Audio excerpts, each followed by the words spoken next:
بسم الله الرحمن الرحيم الحمد لله رب العالمين والصلاة والسلام على سيد المرسل وعلى آله وصحبه أجمعين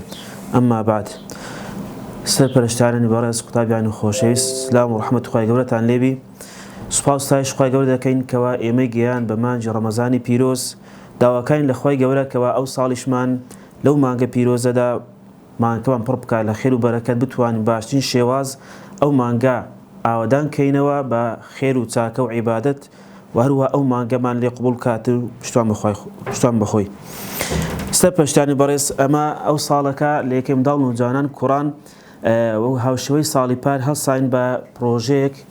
لەژێر ناونیشانی پرۆژەی چاکەکاری تایبەت بە مانگی ڕەمەزانی پیرۆز ئەو پرۆژەیە پار ساڵیش ئەنجامماندا بەڵام پار ساڵ سادە بوو کار و کردەوەکانی مانگی ڕەمەزان کە لە خۆی گرت بوو زۆر کورت بوون پوخت بوون ئەو ساڵەکە هەوڵماندا گشتگیرتر بی زۆر بابەت و لایەن لەخۆ بگریتن ئەو بابەتانی کە ئەو ساڵ ئیشمان لەسەر کردیە گرنگیمان پێدایە کۆی بابەتەکانی ڕۆژان دەگرتەوە زۆر بابەتی دیکە دەگرتەوە کە خارجی بابەتەکەی خۆمانەکە فێربوونە بەکردنی قورئانی پیرۆزە سەرپەرشتیانی بەڕێز داواکاین لە ئێوە هاوکارمان بن کەوا ئەو خشتێ بە جوانی پڕ بکەن و لەگەم داڵەکانتان ڕێنمونیان بکەن لەو ئەوەی بەردەوام ڕۆژان بەبیریان بێننەوە چۆن ئەو خشتێ پڕ دەکەنەوە و هەوڵدەن ئەو کار و کردەوەی کە ئێستا ئەمە باسی دەکەین کە لە خشتەکە باس کرا بە جوانترین شێواز جێبەجێکەین طبعا ئەو کار و کردوانێکی ئێستا لێمە باسمان کردێ لە خشتەکە و گرنگمان پێدایە کۆمەڵێک کار و کردەوەیە کە زۆر گرنگە ئینسانی مسلمان لە خۆی بینتەجێ وەکو مسلمانێک کەوە ئەو ئاکاو ڕۆژتانە خۆی بینتەجێ مانگی ڕەمەزانیش مانگی پاڵدان و خەوتن و تەمبەڵی نییە وەکو ئێستا دەیبینین بەڵکو مانگی هەوڵ و تێکۆشان و کارکردنە هەوڵدانە لۆ ئەوەی ئەو کار و کردوانەی کەوا هەیە و باشە و چاکە لە خۆمان دانیە جێبەجێکەین وەروە هەوڵ دەین ئەوانەی کە کردیشمان بەردەوامی لەسەری وەوە پێچوانەوەش ئەو کار و کردەوە خراپانەی کە تا ئێستا هەمان بۆ کەمتەر خەم بووینە لە تەرککردنیان هەوڵ لەو مانگی ڕەمەزانە تەرچیان کەین و وازیان لێبینین و وهروە بتوانین پاش مانگی ڕەمەزانی پیرۆزیش لیان دوورکەوینەوە جا ئەو بابەتانی کە ئێستا باسی دەکەین زۆر گرنگە بە گرنگیەوە جێبەجێ بکەین بتوانین خۆڕاهێنانێکی تۆم بکەین لەو مانگەدا بتوانین پاش مانگی ڕەمەزانی پیرۆزیش بەردەوام بین ئەو بابەتانی کە باسمان کردیە بە کورتی بە ئاماژیان پێ دەکەم دوای بە تەفاسیلیش بە وردی لە خشتەکە تیش دەخێمە سەر ئەو کار و کردەوانەی کە پەیوەندیە بە نوێژەکانەوە هەیە پێنج فەرزەکە و هەروە ئەو ئەرکانەی کە تایبەتە مانگی ڕەمەزانی پیرۆز و ئەذکارەکان و هەروەها خوێندنەوە و لەبەرکردنی قورئانی پیرۆز سونەتی ئەو سونەتە موئەکەدەکان کۆمەڵێک بابەتی ڕۆشنبیری کە ئێستا باسییان دەکەین ئەوانە کە پەیوەندی بە تەندروستیەوە هەیە و هەروەها سیلی ڕەحم و خزمایەتی چاکەکردن لەگەڵ دایک و باوک و ڕێزگرتنیان و هەروەها خۆپاراستن و خۆپارێزگاریکردن لە کار و کردەوە و شەی نەشیاو و هەروە ئەو کار و کردوانش کە تایبەتە مانگی ڕەمەزانی پیرۆز لە کۆتای لاپەڕەکەش ئەمە مختصەر و کورتکراوەی ئەو مانگەی خستمان ڕوو کە ئێستا ئینشاڵڵا ئاماژەی پێ دەکەین ئێستاش دەست بدەکەین بە ڕوونکردنەوەی خشتەکەی هەر سێ قۆناغەکە سێ قۆناغی نەوجوانان هەمویان وەکو یەکە هەر سێ قۆناغی یەک و دووی سێ نەوجوانان وەروەها قۆناغی سێ منداڵان خشتەکەیان تایبەتە قۆناغی یەک و دوو منداڵانی خشتەکەیوان تایبەتە بەڵام ئەوە گرنگە بزانن ئەوەیە ئیلزامیە هەموو قوتابێک پێویستە لەسەری کاوی خشتەیە جێبەجێ بکاتن یەکەم خشتەکە باسی بکەین بێتی لە خشتەی نەوجوانان تەمەن لێکوانە سنووسە یەکەی منداڵ نەوجوانان کوڕان پرۆژەی چاکاری لە هەموو خشتەکان نووسرایە ئەوەی ئێستا باسی دەکەم بێتی لە خشتەی نەوجوانان کە لە کۆتاییەکەی ناو دەنووسرێتن یەکەم بابەت کە لە خۆی دەگری ئەنجامدانی نوێژەکان لە کاتی خۆی پێویستە قوتابی پێنج فەرزە لە کاتی خۆی نوێژەکان ئەنجامداتن دەبا بینوسین بەڕاستی بنووسین نوێژی بە جەماعەت بەڵام لە ئەگەری هەبوونی کەرەنتینە و داخستنی مزگەوتەکان ئەو خاڵەمان نەنووسیە بەڵام گرنگە ئەگەر مزگەوت کراوە نوێژەکان لە مزگەوت ئەنجام بدرێتن ئەگەر نا هەوڵدەن لە ماڵەوە بە جەماعەت نوێژەکان بکەن هەموو قوتابیان با ئەوەندەیان لەبەرە و ئەوەندەیان فێربوون و دەزانن کە ئیمامەتی بکەن و ئەگەر هەر نەکرا بەتەنهاش بوو بیم ئەوەی لە کاتی خۆی نوێژەکان ئەنجامداتن هەر نوێژەکی ئەنجامدا بەیانی بۆ نمونە یەکەم ڕۆژی مانگی ڕەمەزان لێکوانە سەحی لێت داتن هەر ڕۆژە کە ئەنجامدا لە کاتی خۆی سەحی لێتدا ئەگەر تەخیری کرد و بەدرەنگەوە بە ئەنقەس بوو هۆکار نەبوو ئەوە صحة لدا بلام خلتش بسادني كأنما أو نويجكي كده بلام بكم ترخمي خوانا خواس أجر نويجكش أنزام ندا لكاتي خوي نويجكش بسدهات أو الزار اللي داتن نويجكش دواب كاتوا أوان تايبة بنويجكان دوم يان بيت لأك تايبة كان مانج رمضان أوانك بيوان مانج رمضان وهي باشي وكردن ئەوەش لێ زیاتردا ماناچکە زۆر خەڵک فێر بووە شەوان درەنگ دەنووی بۆ پاشێ و هەڵناسی کە سونەتە چی پێغەمبەری خوا صلی الله علیه و سلم ئەمەش وەکو گرنگجیدانێک پێوەی پێویستە پاشێ بکرێتن وەروە ئەنجامدانی نوێژی تەراویح بە هەمان شێواز ئەگەر بکرێ لە مزگەوت ئەگەر لە ماڵۆژ بە جەماعەت بکرێ ئەگەر هەر نەکرا بە تەنهاش بی بکرێتن ڕۆژوگرتن ئەو ڕۆژوگرتنەکانش کاتێک کە ئەنجامی داتن سەحی لێ داتن لە ئەگەری نەخۆشکەوتن یان نەتوانین بەهۆی عوزرێکی شەرعیەوە ئەوە لە خانەکە بە کورتی دەنووسی نەخۆش بووم یان سەفەردا بووم شتێک بنووسیتن کە ئەو ڕۆژە بە ڕۆژی نەبووە خاڵێکی تر لە تایبەتەکانی مانج ڕەمەزان دوعای بەربانگە ذهب الضم وابتلت العروق وثبت الأجر إن شاء الله أو دعاء كواري دولة زوج شو هي توان وريجرن مثلا هلا قناغ يجي مدالان ودو مدالان نسيت مع لسر خشتك برا وانا باس ما نكريا أو دعاء لبركنو بردوام لكاتي فتار كردنوا بربان كردن بيكن والله ويرد كان بيانان وإيواران ذكري إيواران وبيانيان أوي كتسنتان لبرا ل منهاج طفل المسلم بيري مدال مسلمان باز كرا أوانا تطبيق كان إن شاء الله بردام روجانا سبيلان إيواران زيبزي كان لا بري دوام أوانا كتابت با قرآن بيروس خوينوي يك لا برا لاني كم أجزيات بباشتر بيدا تسونوي دولا برا لو حفظي كهتا لبرد كرديا بيدا بتسيو مرازعب كيوا خويني سورة كهف لروجاني هيني خشتيشي تلك خارجي أو منهجي خومانا أويش لبركدنو خوينوي تفسيري سورة حجراته سورة حجرات هيك كلو سورتاني ككمال أحكام زور جرينجي تدا بيست إنسان مسلمان أقداريان بيتن أما لو لبركدني أو سورة ما عندنا هالروجك آتي لبردكاتن كهجد آتاتا وكو هجدي رمضان لبردكاتن دواتر بيداتونه بودكاتن وروها زائدا هم الروجيش هل آتش كذا خوينتن تفسيره كيدا خوينتوا خالص لا بريسيام أواني كسنة كان أواني كزور خيرا سنة بيج نوجي بياني طبعا هم السنة مؤكدة كان كتايبات مانجي كبنوجا كان أو سنة بيوس بيان كاتن لبيش وباشي نوجا كان بلان بتايبتي تر بيج نوجي بياني كفصل زور باسكا لفرمودا كان خوشي صلى الله عليه وسلم لو بيوس أجر أو كان دي كشي نكرت أوان بكاتن وهو الشو نوج كلدواي تراويح تساندي كرا أو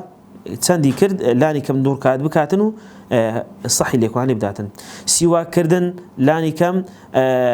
روجانا دوزار سواك بكاتن كاتك السواك كد روجي دوزار أو كتايك الصحي للدا نوجي تشتنجاو صلاة الضحى أوش روجانا كدي كردي صحي للداتن بابت اشترك بريتي لا روشن بري كردنو كلاني الثقافي لخو دقريتن هندق بابت ماندانا لو اوي لما جرى رمضانيش نوستين لا برو بيشتونو خو برو بيش بردن سن بابتك ماندانا لو خو برو بيش بردن يكم يان سيكدني زنزيري نوري ديدما كيشيك لبرنامج بسودكاني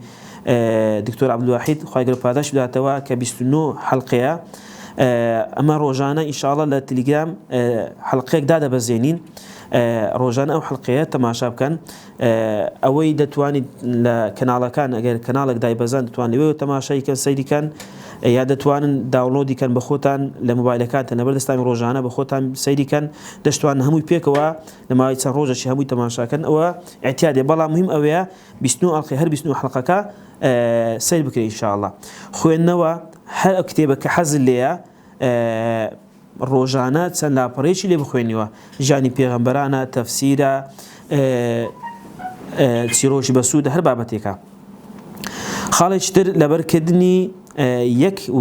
وشو معنا لقرآن بيروس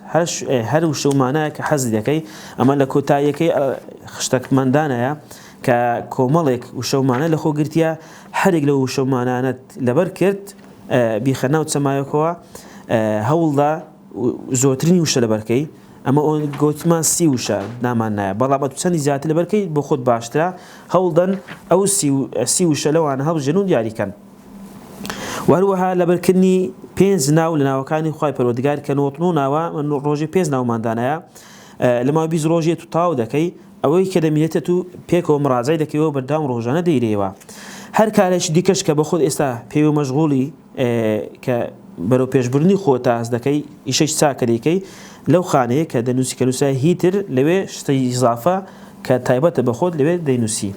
لاپەڕی چارەم چەند بابەتێکمان دانا پەیوەندی بە لایەنی تەندروستیەوە هەیە دوورکەوتنەوە لە خواردنی زیانبەخش هەشتێک کە زانی زیانبەخشە بە تایبەتی جبسە بیبسیە ئەو شتانی کە زانی زەر و زیان بەجەسەد دەگەینی بە تایبەتی ئەو کەسانی کە نەخۆشن خۆی لێ پارێزی ئەو ڕۆژێک کە ئەو خۆی لەو شتانە پاراست صح لە خانەکەت داتن ددان شوشتن لانی کەم شەو ڕۆژ زارێک کە ئەنجامیدا صحی لێ داتن پاک و خاوێنی جەستا هەوڵدات لەو ڕۆژە خۆی پاکە ینی بەردەوام دەست بە دەست نوێژبی لەش و لای ڕێک و خاوێنبی جلوبەرجی خاوێنبی ئەگەر ئەنجامیدا صح لێ داتن خواردن بردن بۆ ماڵ دراوسێک کە لە پەیوەندی سیلە ڕەحم و پەیوەندی خزمەتی لێو باسمان کردیا کە کۆمەڵێک بابەت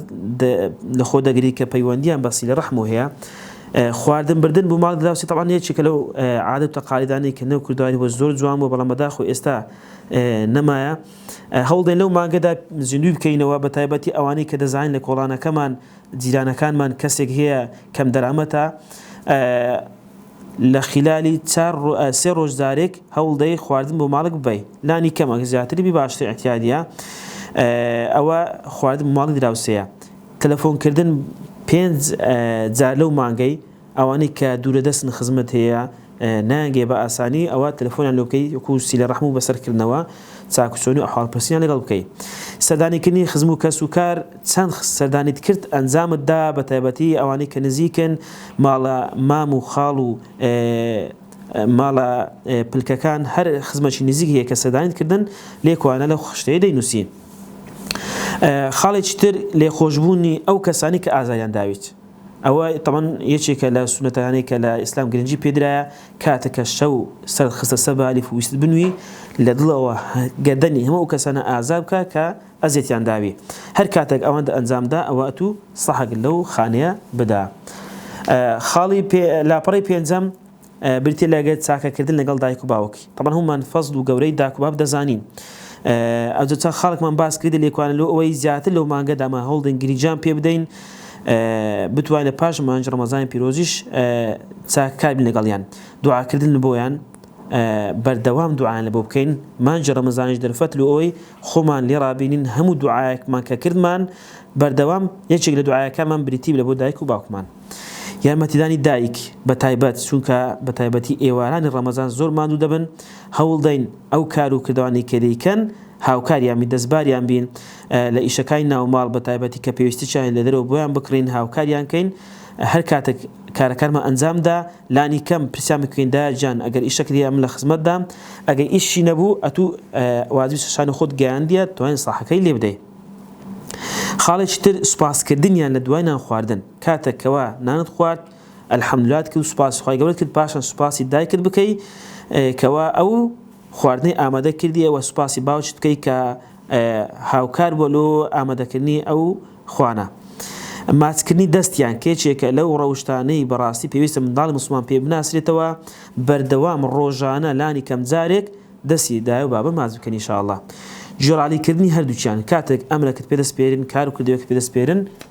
بەجیام بکەن ئەوەش لەو کاتەنە سەحی لێ بدەن خاڵێکی تر لەو بابەتانی کە پەیوەندیان بە خۆپارێزیەوە هەیە هەندێک کار و کردەوەی ناپەسەندی پێویست خۆمان پارێزین یەک لە خاڵەکان سەیرنەکردنی درامای ناشەعیە بە تایبەتی مانجی ڕەمەزان کە دەبین زۆر لە کەناڵەکان کۆمەڵێک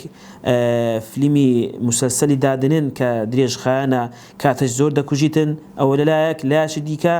کۆمەڵێک شتی ناشەرعی تێدایە پێویستە خۆمان پارێزین لە سەیرکردنی ئەو کەناڵانە و ئەو درامانە بە تایبەتی ئەجا فلیمی ئێرانی بی یان فلیمی تورکی بی یان فلیمی هیندی بی هەر بابەتێک هەیە کە ئێستا گرنگی پێدەرێتن هەوڵدەین سەیریان نەکەین خاڵێکی تر گوێنەگرتن لە مۆسیقا و قسەی خراپ و گۆرانی و ئەوەی کە شتی ناشەڕی تێدایە خاڵێکی تریان زمان پاراستنە لە هەر شتێک کە خوا گەورە پێی ناخۆشە بە تایبەتی باس نەکردنی خەڵکی و لەو شتانی کە درۆی تێدایە ئەجا ڕاستگۆ بین لە بەرامبەریدا و جینێ و نەدان ئەوانە خۆمان پارێز لەو شتانی کە خراپن ئەگەر هەر ڕۆژێک ئەوانمان ئەنجامدا تانیمان زمانی خۆم پارێزین لە هەموو شەو کار و کردەوێکی نەگونجاو ئەوە سەح لە خانەکە دەدەین. خاڵی کۆتایی لەو بابەتە بریتە لە خوددا چاودێرە بەسەرم. طبعاً پێویستە هەمومان هەموو کات هەز بکەین کە خوای گەورە ڕەقیبە، یەکێک ناوەکانی ئەڕەقیبە، چاودێرە بەسەرمانەوە. بەیانیان کە هەڵسای تەماشای خشتەکەت کرد و بتەوێ خشتەکە ئەنجام دەی، یەک لەو خاڵانێک کە بە چاو دەکەوی وشەی ئەڕەقیبە، خوای گەورە چاودێر بەسەرتەوە. هەوڵدا ئەو شێیە بەردەوام لە مێشک و زەهنت دابی، بتپارێزی لە هەموو شتێکی نەشیاو کە شەویش کە دڵنیا بووی خۆت پاراستی بە خوای گەورە و هەست بە مراقبەی خوای گەورە کردیا، سەح لە خانەکە بدا. خاڵی لاپەڕی هەفتەممان چەند بابەت شتێکی تێدایە. یەکەمیان زیادکردنی دوو سیفەتی باش لە خۆمدا. ئەگەر ڕۆژانە هەوڵدا ئەنی لەو مانگەیدا دوو سیفەتی باش لە خۆتدا بینێ جێ، ئەوانەی کە پێشن نەتکردینە لەو مانگەدا لە خۆت زیاد کرد، دوو لانی کەم دوو سیفەتی باش بنووسە، ئەگەر زیاتریش بنووسی باشتر. چاکەی نەبراوە ئەو ئەوانەی کە خێر و پاداشە نابڕێتەوە. یەکیشی لەگەوانە فێرکردنی قورئانە، بەتایبەتی سوورەتی فاتحە کە ڕوکنی نوێژە. هەوڵدە لەو مانجی ڕەمەزانەی لانی کەم منداڵێک فێر بکە کە فاتحەیەکی ڕەوان و جوان بخوێنتەوە و ماناکەی تێبگاتن. ئەگەر لەو مانگەدا ئەو کارت ئەنجامدا، سەحش لەو خانەی بدا. ئەوگە توانشتی باشتیش بکەی، ئەوە زۆر باشترە. لەبەرکردنی جلی شەرعی لە جەژندا. طبعاً جلی شەرعی لە بۆ قورئان چییە؟ هەر جل و بەرگێک کەوا شتی نەشیا و دوور لە شتی ناشەرعی لەسەر نەبێتن، ئەوە شتێکی شەرعیە. بۆ نمونە جل و بەرگێک ئەگەر سەلیبی لەسەر بوو، یان وێنەی لەسەر بوو، یان نووسینێکی خراپی لەسەر بوو، یان جلێکی دڕاو بوو، ناشیرن بوو، جوان نەبوو بە عادە و تەقالید و کەلتوری میلەتەکەمان، ئەوانە لەبەر نەکەین. ما باقی ئەوە هەموو دڵی شەرعینە، ئەوە توانین سەح لەبەر لێ بدەی لە هەر سێ ڕۆژی جەژندا. تەوقە نەکردن لەگەڵ کەسی نامەحرەم. تەمەن زۆر گرنگە ماز بزانین هەندێک کەس ئافرەت هەیە کە دروست نییە ئێمە تەوقیعیان لەگەڵ بکەین. بۆ نمونە ئامۆزە واتە کچی مام، کچی پلک پۆزە، خاڵۆزە کچی خاڵ، براژن خێزانی برامان، ئەوانە کە دروست نینە ئەمە تەوقیعیان بکەین. بەتایبەتی لە جەژنەکان کە زۆر جار دەبیندرێ بەداخەوە، پێویستە ئێمە خۆمان لێ پارێزین. خاڵێکی تر دانانی سفرەیە. طبعاً ڕاستە دایک لەگەڵ خوشکمان لە ماڵەوە خەریکی ئامادەکردنی خواردنی ئێواران، پێویستە لانی کەم ئەمە هاوکاریان بین لە دانانی سفرە. لانی کەم لەو سی ڕۆژەی 15 ڕۆژ بتوانین سفرەکە ئەمە ڕایخەین و پێویستیەکانی سفرە دابنین. هەر کاتێک ئەوانمان ئەنجامدا، سەح لە خانەکە دەین. بەشداربوون لە نوێژی جەژن، ئینشاڵڵا کاتێک کە نوێژی جەژن کرد، ئەو کاتیش سەح لە خانەکە بدا و جەژنە پیرۆزەکردن لەگەڵ خانەوادە و خزم و کەس. ئەوەش ئەگەر هەستای و ئەو ڕۆژ یەکەم و دووەم و سێم سەردانی خزم و کەسە نزیکانت کرد و دراوسێکانت کرد و جەژن پیرۆزە لەگەڵکردن، سەح لەو خانەیەش دەدەی. خاڵی لاپەڕی هەشتەم و کۆتایی مختصەر و کۆکراوی ئەو خاڵی کە پێشتر باسمان کرد، ئەگەر بەردەوام ذکری بەیانیان و ئێواران کرد، هەستی ڕۆژدارەکە سەح لە خانەکەت دەی. یان چەند ڕۆژت کرد بوو ئەوەندە ڕۆژە دەنووسی.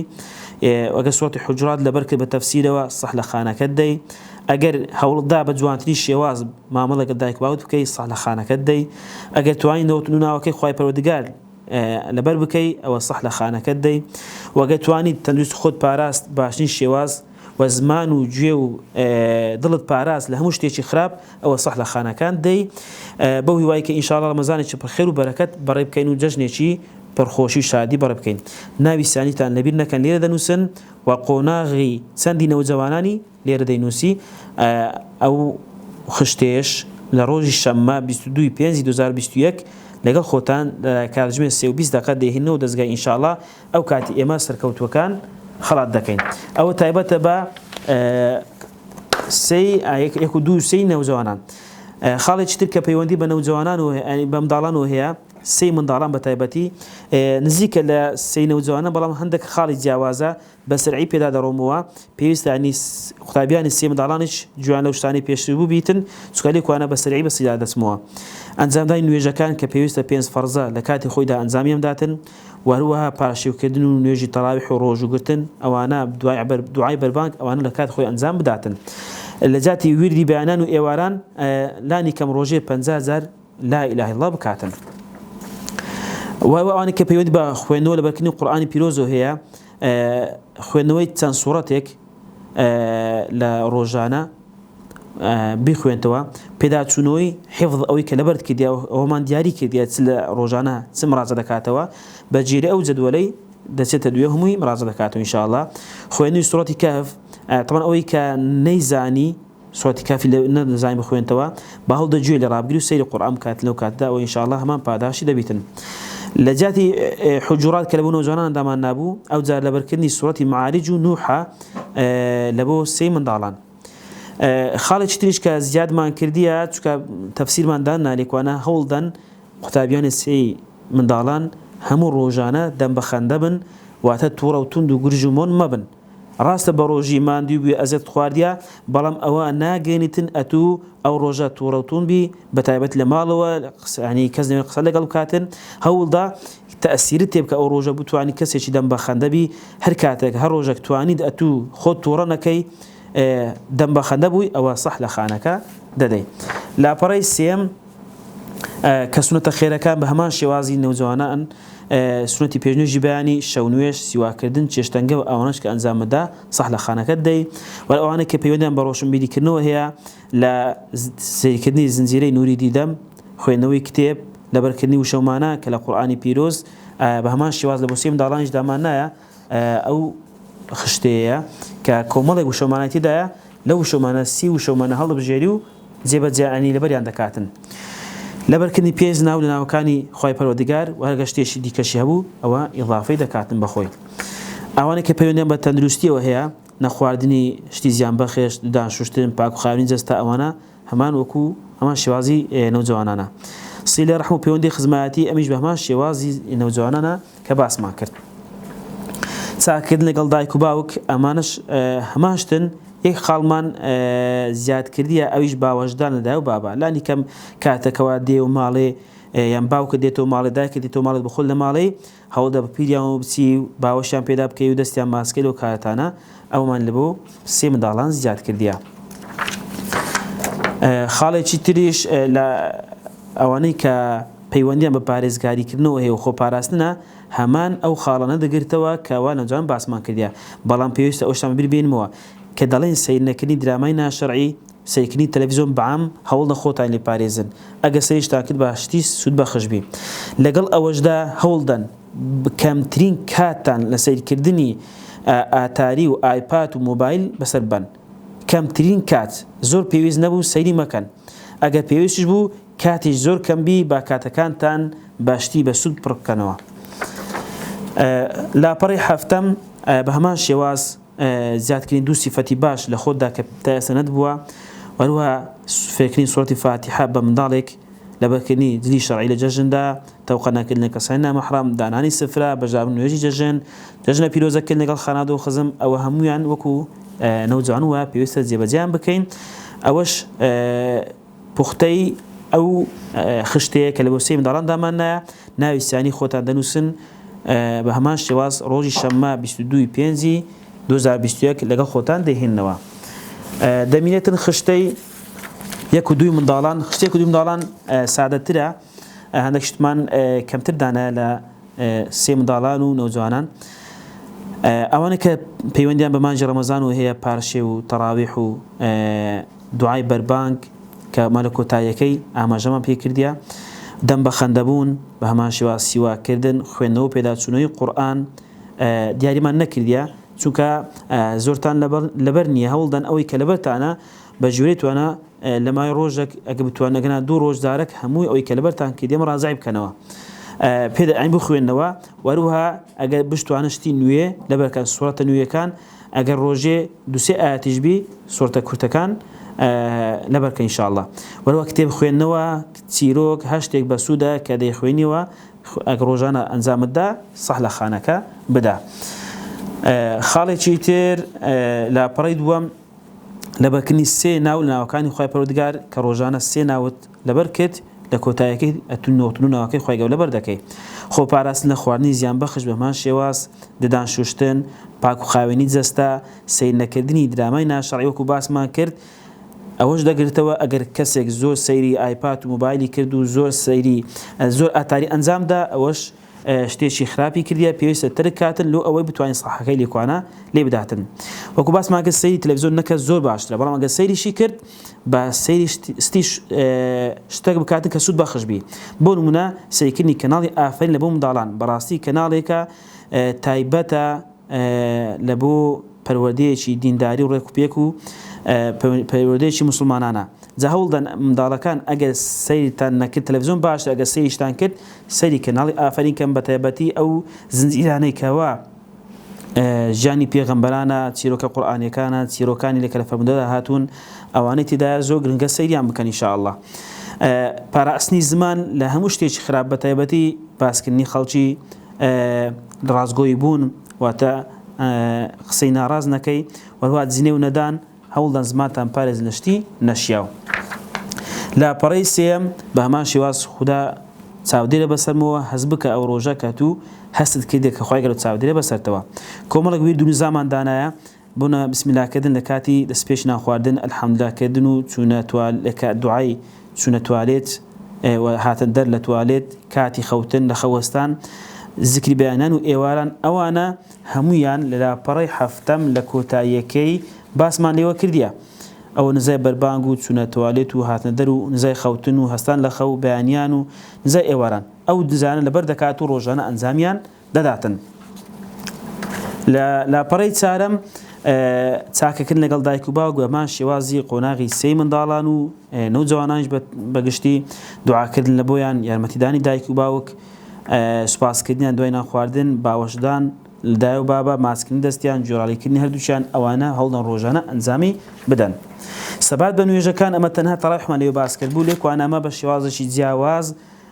خشتەمان دانای لە بۆ ئەنجامدانی نوێژ. ئەویش شێوازێکی زۆر جوان و ناوازەیە کە تەڵان لێکوان ناوی خۆتان دەنووسن لەگەڵ تەمەنتان چەند ساڵن ئێستا. هەر ڕۆژێک ئەو ڕۆژەکان دیاریکە ڕۆژی یەکەم دووەم دەگات ئەو ڕۆژ هەفتەم هەشتم دێت و ئێکوانە هەتاوەکو سێزدە، شازدە هەتاوەکو 24 هەتاوەکو 30 ئەو هەموو ڕۆژەکانی مانجی ڕەمەزانینە. هەر یەکێک لەو گوڵانە 5 پەڕەی هەیە کە ناوی نوێژەکانی لەسەر نووسرایە. هەر نوێژەکەت ئەنجامدا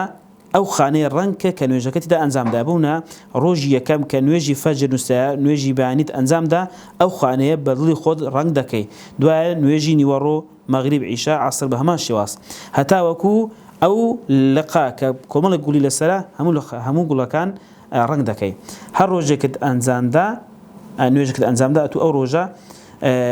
ئەو گوڵانە ڕەنگ دەکەی. لە لاپەڕەکەی دیکە لاپەڕە شەشەم تایبەتە بە ڕۆژوگرتن. هەر ڕۆژێک بە ڕۆژوو بووی ئەو ڕۆژە ئەو خانەی ڕەنگ دەکەی. وەکو باسمان کرد ئەگەر هیچ عوزرێکت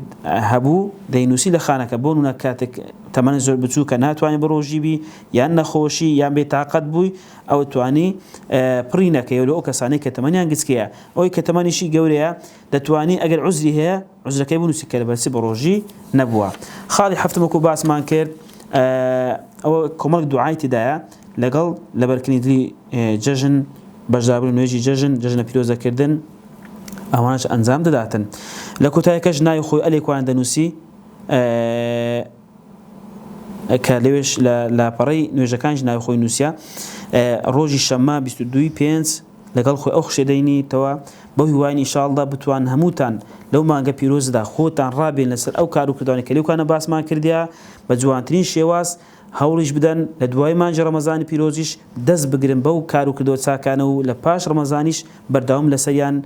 بەو هیوای ئینشاءڵڵا کە ئەو مانگەمان کە بەسەرداتێ پاڕی خوای گەورە لە هەموو گوناهێکمان خۆش بووی توانیمان ئەجر و پاداشی زۆر کۆ بکەینەوە و خۆمان دروست کردبێتن لە بۆ پاش مانجی ڕەمەزانی پیرۆژ. وصلى الله وسلم على محمد وعلى آله وصحبه أجمعين.